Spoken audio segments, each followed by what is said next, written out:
El rostro del celo. Una historia de Warhammer 40.000. Combatiendo contra los Pieles Verdes, un capellán de los Templarios Negros persigue al más mortal de los enemigos, un orco psíquico, un brujo aberrante de la peor especie. Y después de que la batalla ha terminado, el capellán de los Templarios Negros busca un artefacto en medio de los cadáveres y la ruina. ¿Qué es lo que busca y cuál es su conexión con la muerte del psíquico? El capellán Gerataus avanzó a grandes zancadas a través del campo de batalla, su cuchillo de combate listo y preparado en la mano. Su arcano Crocius, el símbolo de su oficio, colgaba en estado latente a su lado. Para esta tarea sería suficiente una simple hoja. El suelo bajo sus pies estaba resbaladizo. Litro tras litro de sangre acumulada en la tierra la dejó tan empapada que simplemente no podía absorber más. Los chicharrones negros de su armadura se tiñeron de rojo cuando se mojó los pies hasta los tobillos por el lago encarnado. Pilas de cadáveres de Pieles Verdes formaban macabros diques, obligando a Gerataus a esquivarlos y derrumbarlos para alcanzar su objetivo. La horda orca hizo su ataque final con las primeras luces del alba. El capellán se movía entre las fuerzas imperiales, la Guardia Imperial y los Templarios Negros por igual, acelerando su voluntad con sus palabras. Cuando el ruido del enemigo arremetió, lo ahogó con sus letanías, con oraciones y dando la orden de abrir fuego. En unos momentos los Pieles Verdes estaban trepando por los cuerpos de sus filas para llegar a sus enemigos. Los orcos llegaron, ya sea inconscientes o indiferentes a las bajas masivas que ya habían sufrido. Los pocos que regresaron portando armas de fuego devolvieron los disparos de la andanada imperial, pero superados, se presentaron solo como objetivos en lugar de amenazas. Su propio Volter buscaba las figuras más grandes entre la multitud de orcos. El capellán siguió exaltando el nombre del dios emperador e inspirando a los que le rodeaban a mayores hazañas de heroísmo y sacrificio. Estaba a punto de dar la orden de lanzar el contraataque imperial, cuando un neófito luchando junto a él desapareció en un incendio de llamas azules. En algún lugar dentro de las filas enemigas había un estrambótico, un aborrecimiento de la genética orca que de alguna manera podía doblar la disformidad a su propia voluntad. La devoción del capellán dio paso a una promesa. El psíquico Xenos no dejaría el campo de batalla con vida. Otra figura se movía entre los muertos. Su rígida armadura blanca contrastaba con el manto de color esmeralda y carmesí. La tarea del boticario se completó. Los dos hermanos de batalla cruzaron por un momento sus miradas e intercambiaron solemnes guiños. Estos no eran gestos de compasión o pena, sino de respeto, reconocimiento tanto al trabajo ya realizado como al sombrío que estaría por llegar. El sanador se despidió.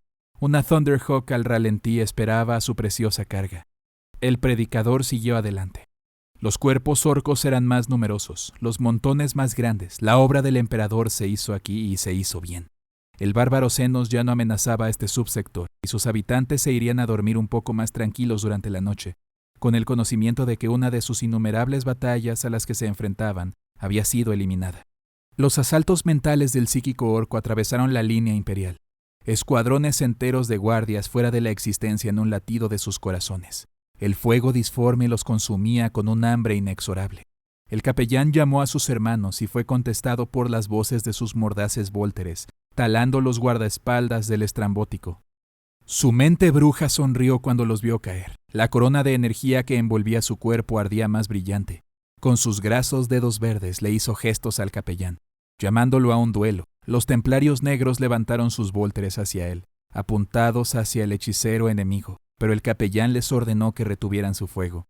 Agarrando su Crocius firmemente con ambas manos, el capellán corrió para entablar el combate personal con el Piel Verde.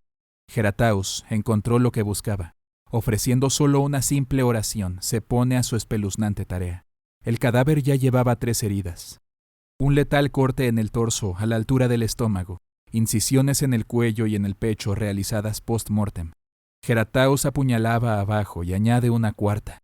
La hoja de adamantium separa carne y hueso cuando sus dientes, lágrimas de templario negro, cortan a través del cráneo en un movimiento de sierra.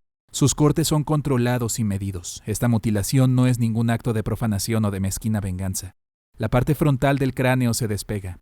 Gerataus la retira cuidadosamente con los dedos blindados recubiertos de sangre. Sostiene la máscara de hueso y la estudia bajo la tenue luz del sol del planeta antes de colocarla sobre la parte frontal de su casco. Aunque es demasiado pequeña como para caber en su estado actual.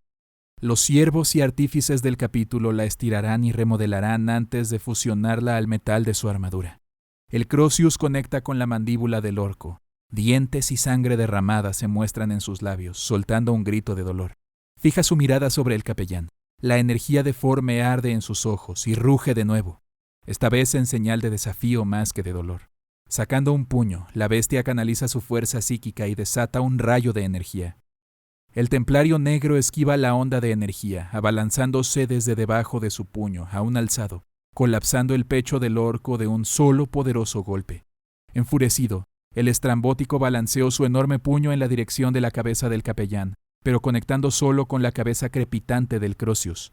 El campo de energía se reunió con la materia prima de la disformidad. La explosión resultante estiró brevemente el mismo tejido de la realidad y acabó golpeando a ambos guerreros por igual. El capellán fue el primero en levantarse. Su armadura ahora estaba arruinada. No era ya más que un burdo palo rematado por el metal retorcido y fundido. Se lanzó sin pensarlo por el brujo Senos, golpeando su cabeza con golpes brutales del Crozius muerto. Su resistencia era excesiva incluso para el estándar de los orcos, o tal vez su mente ni sabía que su cuerpo ya estaba muerto. El estrambótico hizo un barrido con la hoja de su vaina y cortó al capellán a través de su estómago, casi dividiendo al templario con un solo golpe, con la sangre brotando de la brutal herida en su estómago. El Reclusian Deuterón hizo su herramienta de trabajo para un golpe final. El último aliento de vida fue gastado en retirar los restos de la cabeza del orco limpiamente de sus hombros. Gerataus mira hacia abajo sobre los restos desgarrados de su antiguo mentor. El Crozius en ruinas todavía se mantiene firmemente apretado en una de las muertas manos del Reclusian Deuterón. Partes de la mente bruja del psíquico orco que le quitó la vida, aún manchando la cabeza destrozada del Crozius. Aparte de la herida a través de la cintura, la armadura de Deuterón está casi intacta, y su semilla genética ya recuperada será objeto de un nuevo uso por el capítulo. Por sus siglos de servicio desinteresado y su heroico sacrificio, los templarios negros honrarán a Deuterón en sus anales y su nombre quedará para siempre grabado en las paredes del templo de Dorn. Por sus décadas de formación y asesoramiento, por moldear al capellán que es hoy, Gerataus honrará a su antiguo mentor con el uso de la máscara de la muerte en la batalla. Un rostro de celo para inspirar el temor en los corazones de todos los que se oponen al dios emperador de la humanidad.